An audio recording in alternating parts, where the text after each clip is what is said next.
মানে বজ্রপাতটা এবং কি বাতাস, এই দুইটা জিনিস না হলে অনেকটা বেশি ভালো হয় আর কি। তো এই দুইটা জিনিস হলে মানুষ বাইরে আসতেও ভয় করে। এত সুন্দর বৃষ্টির মধ্যে মানে ভিজা যায় না, ভিজতে পারে না, একটা আক্ষেপ এবং আফসোস থেকে যায় আর কি। এই যে কত সুন্দর একটা মানে দিন, সুন্দর একবারে সকাল সকাল, এখনও 10টাও বাজে নাই। আসসালামু আলাইকুম, আশা করি সবাই ভালো আছেন। বাইরে প্রচুর বৃষ্টি, এই যে দেখেন, মানে এতটা বেশি বৃষ্টি আমার ছাতা পর্যন্ত মনে হয় ছিঁড়ে যাবে এরকম আর কি।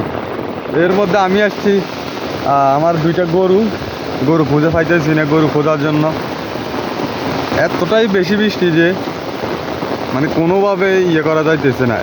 একটা গরুও নাই মানে জায়গা মতো, সবগুলো কই জানি চলে গেছে। এখন কোথায় গিয়ে মানে খুঁজবো এগুলারে আমি নিজেও বলতে পারতেছি না কোন দিকে গেছে। দেখছেন কি পরিমাণে বৃষ্টি হইতেছে, এই যে দেখেন একবার সব অন্ধকার করে ফেলছে। আমার মোবাইল পর্যন্ত পানি পড়ে একবার সব শেষ হয়ে যাইতেছে। কি পরিমাণে বৃষ্টি, মুষলধারে বৃষ্টি হইতেছে আর কি চারদিকে। ওই যেখানে একটা গরু দেখা যাইতেছে, তবে এটা আমাদের না, সামনে আছে।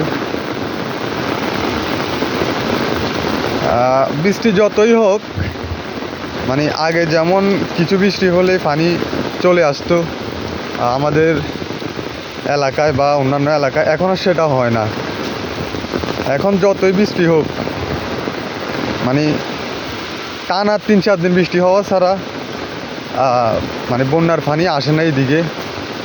তো অল্প কিছুদিন ধরে হইতেছে বৃষ্টি, একদিন হয় আবার অনেক দিন হয় না, তাও অল্প কিছুক্ষণ হয়। এই কারণে বন্যার পানি আসতেছে না। তবে বন্যার পানি আসলে এদিকে প্রচুর মাছ হয়, সবগুলো বড় বড় মাছ। এইদিকেও আমি গরু দেখতেছি না কোনো দিকে, তবে এখানে অনেকগুলো গরু আছে, দেখতেছি না এদিকে।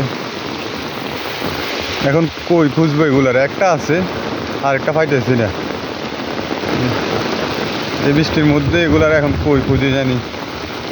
এই যে চারদিকে এতই বৃষ্টি যে কি বলবো, ছাতা পর্যন্ত ধরে রাখা যাইতেছে না। বাতাস না হলেও মানে বৃষ্টির পড়ার মাত্রাটা অনেক বেশি আর কি। বৃষ্টি হোক, বৃষ্টি হলেই ভালো, তবে ওই যে মানে বজ্রপাতটা এবং কি বাতাস, এই দুইটা জিনিস না হলে অনেকটা বেশি ভালো হয় আর কি। তো এই দুইটা জিনিস হলে মানুষ বাইরে আসতেও ভয় করে। এত সুন্দর বৃষ্টির মধ্যে মানে ভিজা যায় না, ভিজতে পারে না, একটা আক্ষেপ এবং আফসোস থেকে যায় আর কি। এই যে কত সুন্দর একটা মানে দিন, সুন্দর একবারে সকাল সকাল, এখনও 10টাও বাজে নাই, এর মধ্যে বৃষ্টি। ঘুম থেকে ওঠার পরেই দেখি যে এমন বৃষ্টি।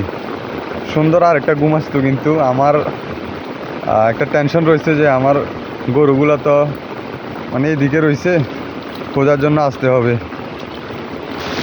এই কারণে চলে আসলাম আর কই যে একটা, এটা তো এখানে কি করে আসলো এত দূরে। এখানে অনেকগুলো গরু আছে, সব সব লাখের ওপর, সব বড় বড় জাতের গরু। এটা হচ্ছে আমাদের। এটার মারে খুঁজে পাইতেছি না, মা কোন দিকে, এটার মারে খুঁজতে হবে। ওইদিকে ওইদিকে ওইদিকে